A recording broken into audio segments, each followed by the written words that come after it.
C'est comme ça que la France, on va dire, nous a découvert. Parce on a fait quelques apparitions sur des compilations. On était avec des groupes à côté de nous. Donc, mais là, c'est vraiment le premier morceau qui est passé en radio.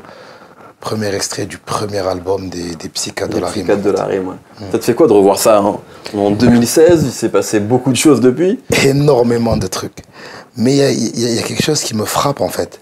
Ouais. C'est quand je me vois, là, avec ce survêt Lacoste, la dent en or, les lunettes 4 saisons, et que je vois la musique que je fais aujourd'hui en 2016.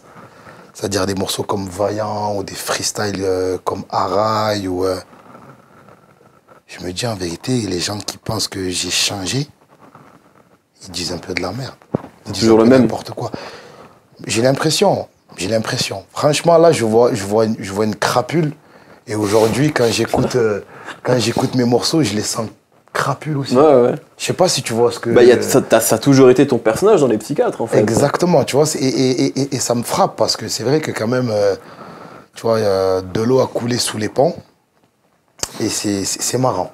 Je pense aussi les gens qui disent Alonso il a changé, c'est peut-être parce que Soprano a eu du succès avant toi et vous êtes deux rappeurs. C'est vrai que ce qui est fou, c'est quand on écoute aujourd'hui un album d'Alonso, un album de Soprano, c'est presque fou de se dire que vous êtes super potes, que vous faites partie du même groupe, que vous avez rappé ensemble et que vous faites une musique qui est pas non plus, enfin il fait du rap, tu fais du rap, mais c'est de la musique qui est différente quoi. C'est ça aussi qui est, peut-être c'est pour ça que les gens pensent comme ça. Comme Soprano est tellement énorme.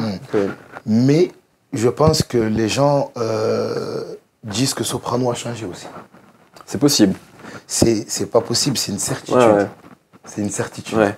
Donc je pense que les gens ne sont jamais contents et que c'est une question de nostalgie et rien d'autre et que c'est une minorité. Voilà. Toi, on le sent dans ta musique, t'es pas du tout nostalgique, tu vas toujours de l'avant, comme un Booba, comme un Rof également. Enfin, vous êtes des gens qui s'inspirent des dernières tendances en fait et se réinventent à chaque fois.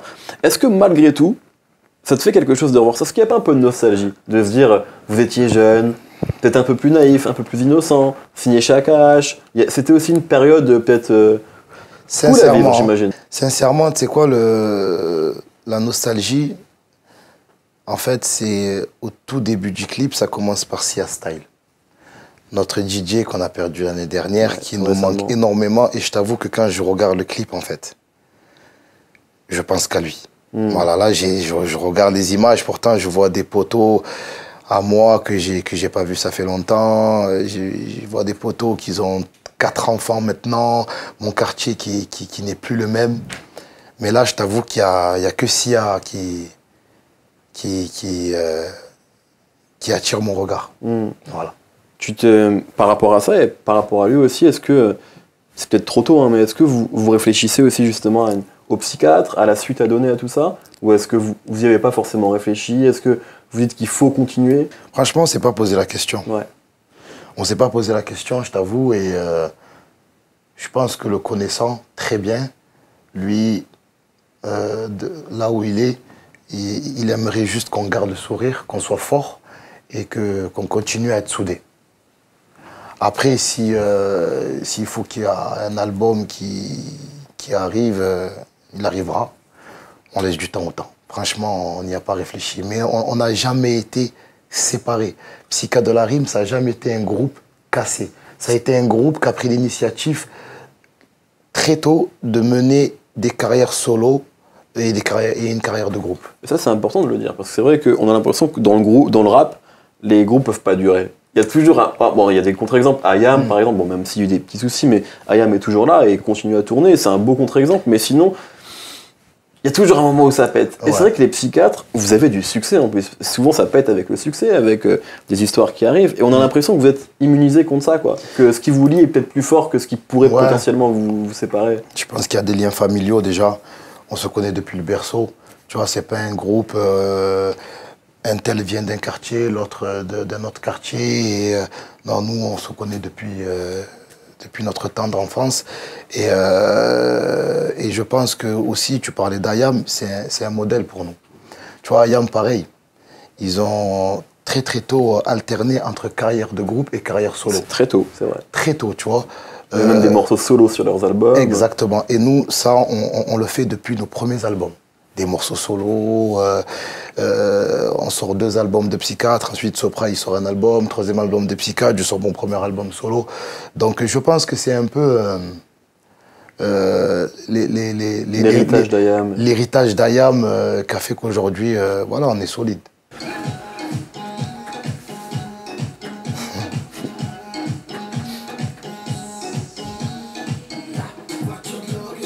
J'aime bien ce clip. Il est super bien fait en tout cas. C'est ça, il est innovateur. En plus, tu sais, c'est des vrais messages. Ah ouais, okay. C'est pas le réal qui a décidé de marquer. C'est des vrais messages. D'accord. C'est un vrai périscope que tu as. C'est un vrai périscope. Il a récupéré en fait les messages parce que pendant toute la journée, on était en train de faire montrer au public le tournage en fait. Ok. Ça, c'est une preuve qu'il y a une folie en moi et que je suis très marseillais. C'est-à-dire ce morceau. Ben, tu vois, il y a des morceaux, parce que je suis quelqu'un qui tourne beaucoup en club. Et il y a des morceaux qui fonctionnent plus dans le nord que dans le sud et vice-versa. Ah ouais, tu le sens ça? À l'ouest, ben oui, je le sens. Par ville, il y a des morceaux... Ouais, il y a des morceaux qui prennent plus que d'autres. Okay. Et tu vois, un morceau comme ça qui a été... la prod, Spike l'a faite dans le train.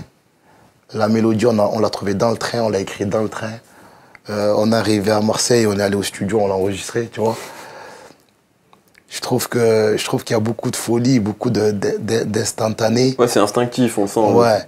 Et ça reste crédible. Parce que, tu vois, on sent que c'est Alonso. Moi, je pense qu'on sent que c'est moi, tu vois. Et c'est le plus important. Et c'est ce qui fait aujourd'hui que je suis encore là. Moi, je voulais aussi qu'on en parle parce que c'est un morceau de Spike Miller featuring Alonso. Exactement. Et c'est aussi la rencontre avec Spike Miller, tu en as déjà parlé, mais c'est vrai que vous aviez tous les deux des carrières avant de bosser ensemble. Spike Miller, c'est un des grands noms du beatmaking français, hein, dans le rap. Ouais. Toi, ta carrière de ton côté. Dans quelle mesure il a changé ta vie de rappeur, Spike Miller? On a l'impression, moi, à chaque fois que je te vois, il est là, on a l'impression que vous êtes très proches et que vous faites beaucoup de choses ensemble, en fait. Ouais. Ben, tu sais, des fois, l'ego d'un rappeur fait que l'artiste a du mal à entendre les choses. Même quand ça vient de personnes proches, ou sinon, tout simplement, les personnes proches n'ont pas les mots pour expliquer les bails à l'artiste. Mais Spike Miller, je pense qu'il a su comment me prendre et j'ai tout de suite compris. Dès le début. Dès le début. C'est lui qui voulait bosser avec toi, c'est toi qui voulais bosser avec lui? On se connaissait déjà, on avait bossé, il avait bossé, il a placé une prod sur mon album. J'avais bossé avec lui sur sa compilation One Beat, très connue, mais sans plus. Mais après le 2e album, en fait, donc avant Règlement de compte, il est venu parce qu'il a de la famille à Marseille et il m'a fait prendre un énorme recul sur ma carrière. Sur moi, sur mes 2 précédents disques, et surtout sur pourquoi lui il me kiffait, et ce qu'il voulait entendre de moi. Et je pense que ce qu'il voulait entendre de moi, c'est ce que tout le monde voulait entendre. Bah, la preuve, c'est que ça marche plus maintenant. Ouais. Et il a réussi à me le faire comprendre, et je lui ai donné mon entière confiance. Tu vois, c'est-à-dire que à l'heure où on parle, Spike, il choisit des prods pour moi. Des fois, je kiffe pas trop, mais il me dit essaye. Si c'est pas bon, c'est pas grave, on est à l'entraînement. Tu vires. Et des fois, ça devient les plus gros morceaux de mes albums, de mes projets, quoi.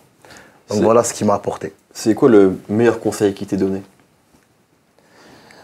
Comme je t'ai dit, en fait, nous, on veut du Alonso. Dans tes précédents disques... C'est-à-dire la crapule. Voilà, on veut Alonso. Voilà, on veut le sale d'Alonso, tu vois. Et dans mes précédents disques, on veut tout simplement le Alonso qu'on aimait dans Psychiatre. Voilà. Et dans mes précédents disques, c'était un panache de mon groupe en moi, tu vois. Alors que j'occupais une place et il fallait juste livrer ça en grand format. C'est le Sancho, ça.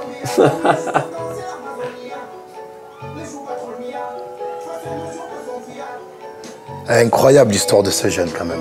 C'est fou. C'est fou. Elle est...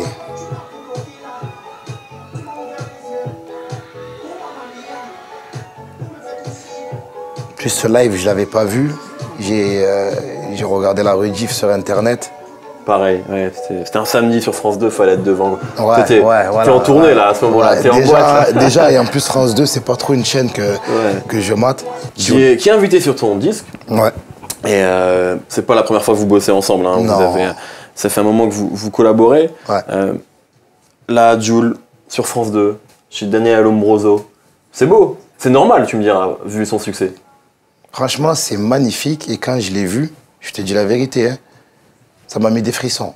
Ouais. Parce que c'est un jeune de Marseille.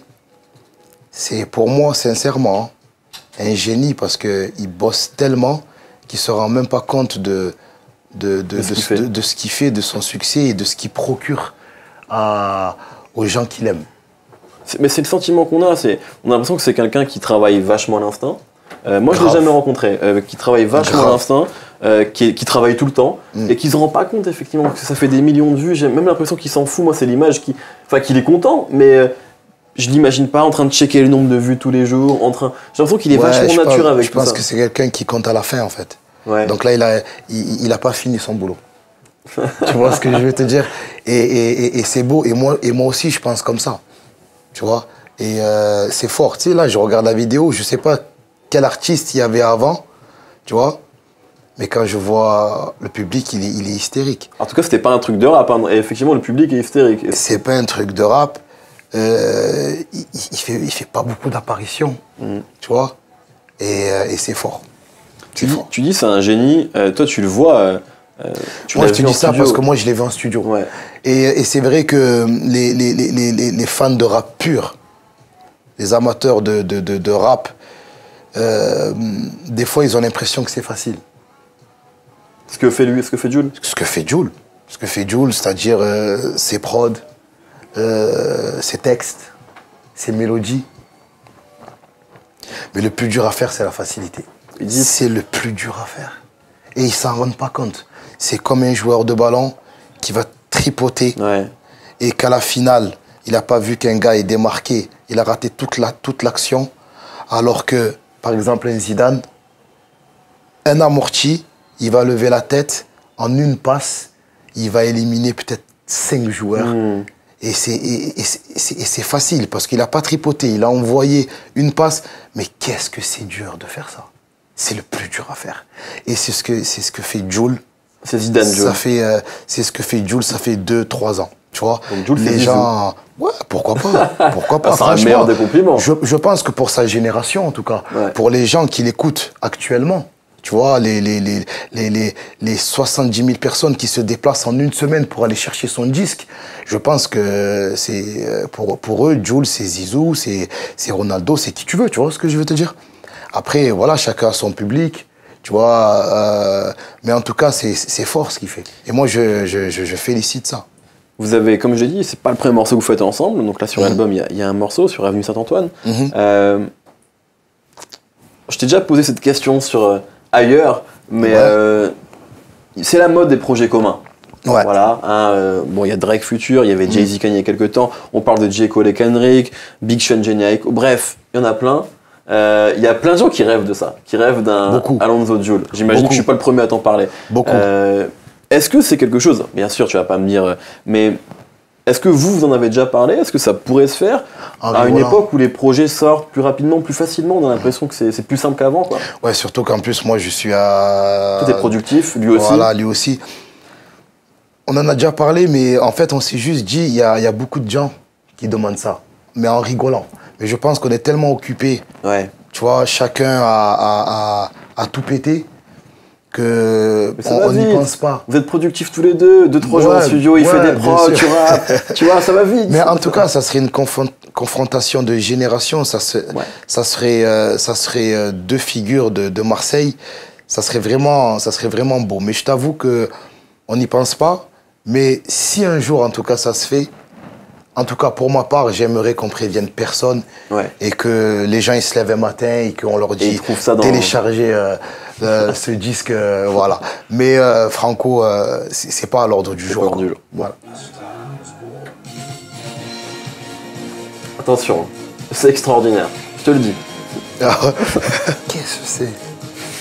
C'est un groupe australien. Déjà, ce morceau, c'est qu'il n'y a que des blazes. Ouais. Mais le meilleur est au refrain. Ok.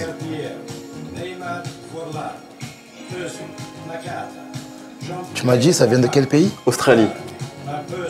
Déjà, c'est une dinguerie. Australie, Zidane. Bon. Ah, écoute. C'est extraordinaire. C'est une dinguerie, ouais, il sort tous les noms, mais en fait, Zinedine Zidane, quoi. Exactement. Je crois qu'ils sont australiens, c'est les Vaudeville Smash. Donc leur morceau s'appelle évidemment Zinedine Zidane. Et je voulais te montrer ça parce que, bon, évidemment, c'est énorme. Zizou est une des fiertés de Marseille. Et t'en parles bon, t'as une vanne qui, enfin, pas une vanne, une rime, comme Zidane, le coach à Ramos, sur le disque. Zidane, qu'est-ce que ça représente? Déjà peut-être pour un Français, amateur de foot, et en plus Marseillais. Zidane, ça représente Marseille. Pour moi, ça représente le foot français. Ça représente l'humilité, c'est-à-dire que c'est quelqu'un de très humble, très simple. C'est un exemple parce qu'il vient d'un quartier. Il vient de la Castellane, c'est un quartier qui est à 5 minutes de mon quartier. Ouais. C'est dans les quartiers nord. Je pense qu'il nous a toujours bien représentés. Aujourd'hui, en plus, ce qu'il fait après carrière, en fait, moi, je suis fan du Real. Merci, déjà, c'est bien. C'est une condition pour être invité dans l'émission. Voilà, donc c'est beau déjà. Moi, il ne faut pas me parler du Barça. Ah, on est d'accord. Donc, je suis fan du Real, je suis fan de Zidane, je suis fan de Ronaldo, mais j'ai peur parce que j'entends beaucoup parler s'il se peut qu'ils viennent au PSG. Moi, j'y crois pas. J'ai très, très peur. Moi, j'y crois pas. Donc, voilà. Et voilà, c'est pour ça que je trouve cette vidéo déjà magnifique. Et, ah, moi, ça a 2 ans, je crois, c'est un tube. Hein. C'est une dinguerie. Ah ouais, c'est une dinguerie. Je suis content que ça te plaise. Vous pouvez sortir tous les noms, mais Zidane. Après, par contre, tu vois, je pense qu'encore une fois, c'est comme dans la musique. C'est générationnel. Tu vas parler à quelqu'un qui a la 50aine d'années, peut-être qu'il va te dire, écoute, moi, c'est Maradona et point barre. Moi, j'ai regardé le DVD de Maradona. Pour moi, il fait partie de mon top 3. Mais bien sûr, il n'y a rien à dire. Ouais. Aujourd'hui, c'est comme dans le rap. Tu vois, je te parlais de Jul tout à l'heure. Aujourd'hui, je te parle Tu vas parler à un jeune, il va te dire, ouais, mais Messi, arrête.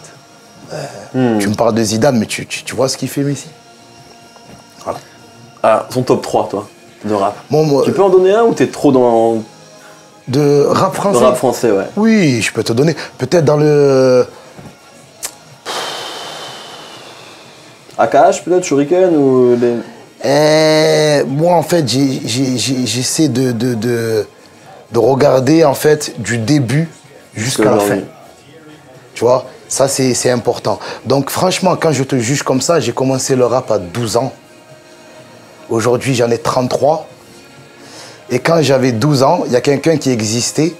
Et aujourd'hui j'ai 33 ans, il existe encore. C'est Booba. C'est Booba. Tu peux dire ce que tu veux, monter, redescendre, faire la toupie, me traiter de suceur, Parce que... T'as le droit de dire un nom. Non, mais je te dis ça parce que tu sais... Parce que tu l'entends, bien sûr. Aujourd'hui, c'est même pas que je l'entends, c'est qu'aujourd'hui, je vais partager une vidéo de Gradure, on va me dire suceur. Ouais. Je vais partager une vidéo de Jul, on va me dire suceur. Quoi? C'est une minorité, tu vois. Mais je pense que, comme je t'ai dit, j'ai une fille aujourd'hui qui a 16 ans. Avant de la mettre au monde, je connaissais ce rappeur. Aujourd'hui, elle a 16 ans. Même elle... Elle peut écouter des morceaux de Booba. Elle connaît. Ouais. Elle connaît, tu vois. Donc, il y a 16 ans, on écoutait Booba, nous, déjà. C'est vrai. Sincèrement, il y a qui a fait ça? À l'heure d'aujourd'hui. Sincèrement, il y a qui a fait ça? Tu vois. Après, dans mon top 3, quand même, je suis dans l'obligation de mettre Laura Luciano.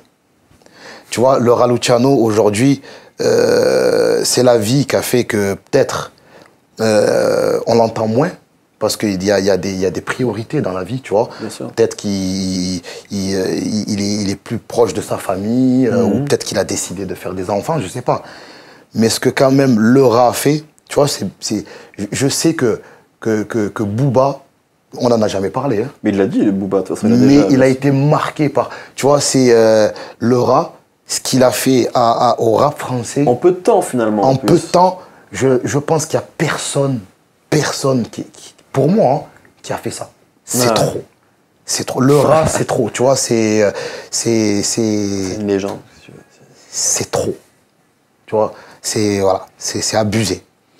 Après, en troisième, après, tu vois, tu peux le mettre en désordre derrière ce truc. Ouais. Mais tu vois, 3 noms. En troisième, après, je t'avoue que c'est... Le troisième, c'est toujours le plus compliqué. Tellement difficile.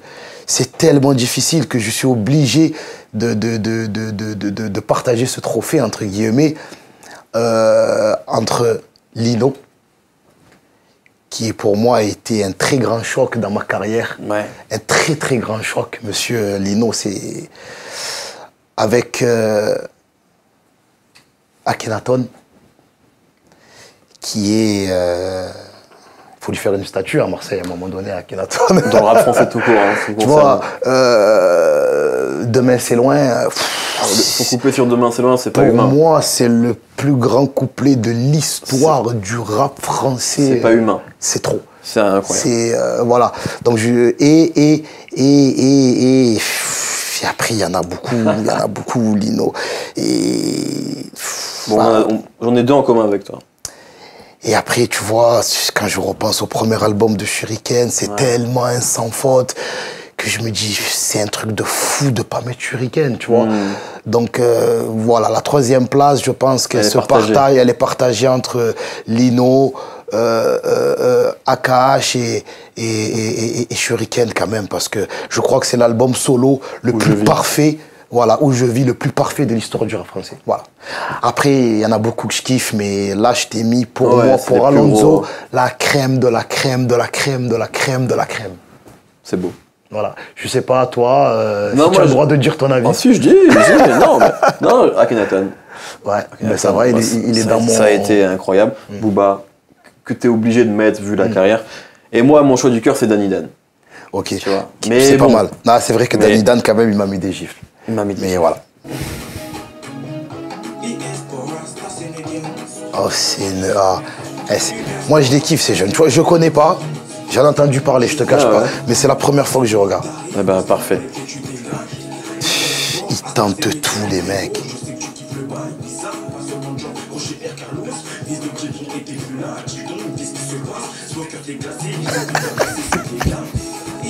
Le refrain. C'est une dinguerie. Tu sais, je rigole, c'est même pas une moquerie. Je rigole de l'audace. De l'audace. Là, on atteint les steaks, là. Au niveau de l'audace. Du divertissement. Du divertissement. T'as un petit mois, on est à 1 500 000 vues, là. Voilà, pour quelqu'un qui sort, qui n'est pas connu. Et moi, je voulais te montrer ça parce que à un moment sur le disque, tu dis... j'ai pu, bon, ça vient à peine de sortir, donc j'ai pu, mais ça danse sur MHD, etc. Là, c'est Danick, c'est pas la même chose, mais c'est dans cette vibe où le rap français est beaucoup plus dansant qu'il ne l'a été. Où on s'amuse, on rigole, où on joue. Franchement, nous, on organise quelques soirées parfois. Je te jure, les meilleurs moments de la soirée, c'est plus quand on joue du rap carré, c'est pas quand on joue du R&B, c'est quand on joue du rap français. Mais je te crois. Et aussi bien des années 90 que de maintenant. Les gens, ils veulent écouter Gradure, MHD, Alonso, les Sages-Paudes, parfois quand tu fais une session. Ouais, c'est fou. Ça a changé, quoi. Ça a changé et je te crois. Je te crois parce que déjà, nous, on le voit au quotidien dans nos clubs. Mais tu sais, on est quand même... le rap, tu sais, il est à l'image de la société. Moi, je le dis souvent et c'est une réalité. Et aujourd'hui, dans la société dans laquelle on vit, les jeunes aiment danser. Il y a beaucoup de gens qui s'inscrivent dans des clubs de kizomba, de hip-hop, je vois ça partout. Je vais aller même plus loin. Tu sais, dans les quartiers avant, les charbonneurs, ils sortaient jamais de leur quartier. Ils étaient là, capuchés, ça charbonnait, ils reversaient l'argent à la lime d'à côté. Maintenant, je te jure, presque ils vendent des barrettes de Toshi en dansant. Mais c'est la vérité. Quand je dis que ça bouge sur du MHD en boucle, c'est la vérité. Je vois, ils sont là en train de danser, de se filmer, ça charbonne. C'est un truc de fou. Je pense que tu dois le voir aussi même... dans les concerts, etc. Toi, tu as connu une époque où les concerts de rap, Il y avait moins de filles. Il y avait moins de filles, ça bougeait entre mecs, ça bougeait comme la tête, ça bougeait la tête. Maintenant, ça danse. C'est une dinguerie. Je kiffe. Ouais. Sincèrement, je kiffe. Je kiffe. Ces jeunes, franchement, ils me font kiffer. Cette nouvelle génération, elle me fait kiffer. Voilà. T'aurais aimé avoir 20 ans aujourd'hui? Pas forcément, parce que franchement, à mon âge, je te dis la vérité, tu vois, je me mélange à ça, mais easy, facile. Tu vois, tellement les gens, ils savent plus quel âge j'ai, tu vois. Franco, j'avais une vidéo à te montrer, mais j'ai pas de mal. Tu dis sur l'album Benjamin Button. Déjà. Tu parles à Benjamin Button, donc c'est vrai que... Et on en avait déjà parlé la première fois qu'on s'est vu, mais il y a ce côté de rajeunissement, quoi, où t'es en train d'avoir une deuxième carrière, en fait. J'ai l'impression. Et tu sais, je fais pas exprès. Je fais pas exprès, c'est ce que j'aime. Ouais. Sincèrement, c'est ce que j'aime. Je force même pas dans ça, tu vois. Et il y a beaucoup de ces jeunes-là qui me sollicitent dans leurs projets. Je suis souvent, que ce soit dans les projets Après, je refuse, pas que je refuse, mais des fois, j'ai pas le temps de tout faire, tu vois. Et ça me fait plaisir, tu vois, parce que ça veut dire que ils sentent que quand même Alonso, il est pertinent, que t'es là, quoi. Il est là, tu vois. Et ça, je kiffe. Je kiffe de ouf. On parlait de danser, et c'est vrai que toi, t'es énormément booké en showcase, souvent dans des boîtes. Ça, comment ça se passe? C'est aussi nouveau, c'est presque un nouveau business, quoi, pour les rappeurs, c'est-à-dire qui n'existait pas forcément avant, ou en tout cas, et ça rejoint ce que je suis en train de dire, c'est que maintenant en boîte de nuit, les gens ils veulent du rap, ils veulent écouter du rap. Pendant longtemps on a dit du rap français, comment on danse là-dessus? Tu vois, c'était la grande phrase. On peut pas danser sur du rap français. Et maintenant, il y a que ça. Il y a que ça. Donc, maintenant, un DJ, il te fait un set de rap français, les deux doigts dans le nez, et j'ai presque envie de te dire que il y a 3-4 sons américains, la tendance Drake, Rihanna, mais après on veut vite écouter Gradure, SCH, La Crime, Alonso, tu vois, Booba. Donc et ça c'est énorme. Déjà, faut savoir que ça fait plaisir parce que ça permet à pas mal de rappeurs quand même de bien vivre. Tu vois, ça c'est nouveau, c'est très important. C'est-à-dire que tu peux vendre pas énormément de disques, mais tu vas être booké, tu vas faire plein de showcases et tu vas vivre comme ça. Tu vas vivre comme ça. Et ça, au State, tu le vois, des mecs comme Tyga, qui vendent pas des milliards de disques, mais il est tellement booké que le mec, il a rien à envier à qui que ce soit. Tu vois ce que je veux te dire? Donc, moi, j'applaudis cette démarche des clubs, même des chichas, tu sais. Il y a des chichas au niveau de la capacité, c'est impressionnant, tu vois. Donc, moi, je trouve ça terrible. Je pense que pour moi, en tout cas, c'est ma musique qui se prête au jeu, tu vois. Pourtant, je viens de Psycha de la Rime et je te cache pas que je kiffe les concerts. Tu vois, tu sais, 20h30, tu es avec tes amis, jeu de lumière, ingé, la foule. Moi, on est né comme ça, Psycha de la Rime. Mais ma musique se prête plus au jeu des showcases, tu vois. Mais après, ça dépend le succès aussi que tu rencontres sur tes disques. Bien sûr, oui, c'est ça qui va faire. Je pense que quand tu fais un platine, il y a des gens qui veulent te voir quand même en concert. Aujourd'hui, les gens qui font des grosses salles, il n'y a que Gims, Sopra, Nekfeu, Black M. Jul pourrait le faire. On attend que Jul fasse Bien sûr. Il le fait facile. Parce que leur musique se prête à ces salles-là. Ça se déplace en famille, ça se déplace avec des enfants. Tu vois ce que je veux te dire? Donc voilà, chacun est à sa place, tout se passe bien. C'est cool. C'est pas trop compliqué d'être en showcase aussi souvent. Tu vas être crevé. Énormément. Je te dis. Même pour ta vie perso. Tu parles de ta relation amoureuse sur le disque, etc. C'est pas trop compliqué tout ça. Franco, c'est la folie. Sincèrement, tu sais, j'en fais 3 par semaine. Je suis fatigué quand même. Ouais. Sincèrement, je suis fatigué. Je sais pas, ça se voit, les cernes et tout. On a essayé un peu de cacher, mais je suis fatigué. Comment tu gères tout ça? C'est le boulot de toute façon, c'est comme ça que tu... C'est le boulot, c'est comme ça, je fais ça depuis très jeune. Mais là, je trouve que le rythme, il est plus élevé qu'il y a 10 ans.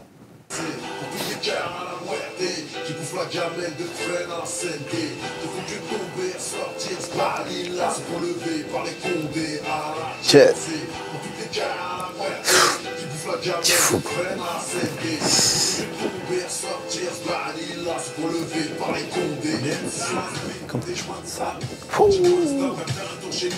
Il était trop facile.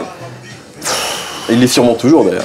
Sincèrement, hein, c'est le départ que je regrette le plus dans le rap français. Ouais. J'ai réécouté Macadam Flight que vous avez fait ensemble. Ouais. On en a fait 2 ensemble, Macadam Flight et Dramatic Music. Exactement, Dramatic Music. Ouais, c'est... Les collaborations avec lui, ça se passait comment? C'est un rappeur qui t'a impressionné, entre guillemets, quand tu l'as rencontré? J'ai l'impression qu'on a des similitudes un peu dans notre carrière. Ouais. Former People, C'est vrai. tu vois, Cool Chain, Psychiatre, Avec AKH, ouais. Akhenaton, pas compris directement dans ce milieu. C'est vrai. Chercher un peu, tu vois ce que je veux te dire. Et c'est lui qui a fait le premier pas. J'étais très honoré d'ailleurs, qui m'a invité sur son projet pour ce titre-là. Et ça a donné un morceau, des liens, tu vois, forts, parce que je l'ai rappelé, on a passé 2 jours ensemble après sur Marseille. Je lui ai fait montrer mon quartier. Tu vois, Salif, quand même, c'est quelqu'un qui m'a impressionné en studio. Ouais. Je t'avoue que franchement, c'était la première fois que je voyais quelqu'un écrire dans sa tête. Alors sur le premier morceau qu'on a fait, ça allait parce que c'était des 8 mesures, des passe-passe. Et quand je l'ai vu cracher 24 mesures, mais écrit dans sa tête pendant, je sais pas, peut-être 20 minutes à côté comme ça et dire à l'ingénieur, je suis prêt, let's go. Et voilà le couplet, quoi. Voilà le couplet, le mec, il dit des trucs. Ouais. Ça m'a impressionné. Est-ce que toi, tu as une collaboration qui t'a marqué plus que les autres au cours de ta carrière? Je vais te dire Anatorora du groupe Mécano. Pourquoi? Parce que c'est pas du rap déjà. C'est vrai. Déjà, c'est pas du rap et c'est quelqu'un, nous, on est des enfants du top 50. Donc le morceau Enfant de la Lune, quand il est venu, tu vois, on était petits. Nous, la musique, on prenait tout, quoi. Michael Jackson, Bob Marley, le rock, la pop, Vanilla Ice, MC Hammer, on mélangeait tout, tu vois ce que je veux te dire? Et c'est vrai que c'est un morceau qui est resté quand même dans nos mémoires parce que ça a été un carton dans les années fin 80, je crois. Et c'est vrai que c'était impressionnant de la voir arriver quand même. Ouais. En studio, bosser avec cette femme, tu vois, elle était enceinte en plus. Et elle était aussi impressionnée que nous parce que c'est des gens qui souvent se font écrire les textes. Et quand elle a vu que on est arrivé, on lui a demandé donc d'interpréter son refrain et que nous on s'est mis devant elle à écrire nos textes. Et elle a dit à son manager, mais attends, là, ils vont écrire leurs textes, qu'ils vont chanter. 316 mesures là, maintenant là. Et c'était original. Et on est allé jusqu'au bout. On l'a invité aussi pour faire le clip. Ça reste quand même un clip, un titre impressionnant quand même. Moi, j'ai l'impression des fois, quand je t'entends parler, que tu es aussi dans cette... que tu as envie de profiter à fond du moment présent que tu te dis. Comme peut-être, hein, là je fais de la psychologie de comptoir. Comme avant, tu n'avais pas autant de succès, que maintenant, tu es clairement une des têtes d'affiche du rap français. Et peut-être que tu te dis... combien de temps ça va durer? Il faut que je profite à fond, il faut que je fasse tout ce que j'ai à faire maintenant. Et si je dois faire 3 clips et 18 morceaux cette semaine, je les fais parce que il faut que je le fasse. Il y a ça déjà. De 1, de 2, parce que j'aime faire ça. De 3, parce que déjà ça fait longtemps que je fais ça et je me dis que autant finir en beauté, quoi. Tu parles de la fin, là? Je parle pas de la fin, mais je me dis qu'à un moment donné, il faudra s'arrêter. Et pourquoi pas? Tu vois? Et pourquoi pas continuer? Ouais, mais tu sais, moi, sans être vulgaire, j'ai toujours dit, je peux pas traîner comme une catin sur le trottoir du rap français, même si je suis un passionné, sincèrement. Je t'explique, c'est-à-dire, je peux pas être en sous-régime, ne plus avoir le niveau et sortir quand même des projets. Voilà. Le jour où je sens vraiment, et je compte sur mes proches pour me le dire, que ça va plus, j'arrête. Je force pas, je ne vais pas écouter cette minorité de personnes qui me disent « mais tu es le king parce que ton premier album c'est ça, ton deuxième album c'est ça, et quoi qu'il en soit, tu resteras toujours le king ». Pas de discours comme ça avec Alonso. Moi je sais très très bien, j'ai la tête sur les épaules, je prends du recul. Je sais que si je suis là, c'est que j'en mets beaucoup à l'amende encore. Tu vois, et je le sais, c'est pas de la prétention, c'est vrai, tu vois ce que je veux te dire. Mais le jour où ça va pas, c'est terminé.